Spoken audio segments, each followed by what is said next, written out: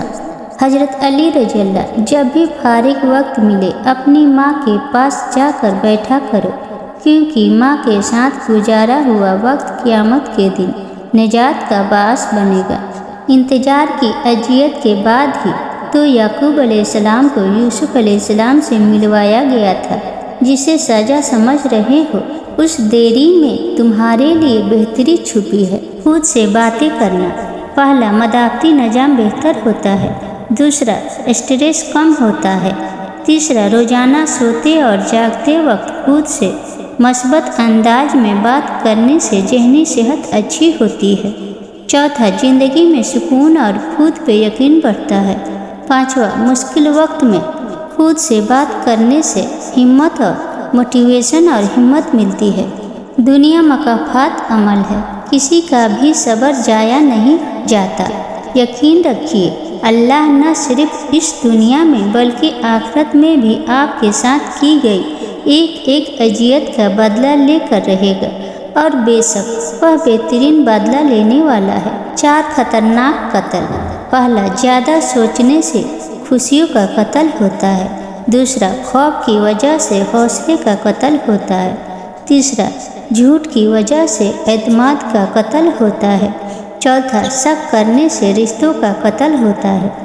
کون کیا کرتا ہے، کیا کہتا ہے، کیا کھاتا ہے، کیا پیتا ہے، ان سب سے خود کو دور رکھو، اپنا جائزہ لو، خود سے ملاقات کرو، خود کو اچھائی پر مائل کرو، اپنے اندر کی خالی جگہوں کو پر کرنا سیکھو، خود کو بھی کبھی محسوس کر لیا کرو، کچھ رونقیں صرف خود سے بھی ہوتی ہے۔ حاسد کی علامات۔ امام جعفر صادق علیہ السلام نے فرمایا کہ حضرت لقمان نے اپنے فرزند کو نصیحت کرتے ہوئے فرمایا، حاسد کی 3 علامتیں ہیں۔ پست لوگوں کی غیبت کرتا ہے، ان کے سامنے چاپلوسی کرتا ہے اور دوسروں کی مصیبت پر خوش ہوتا ہے۔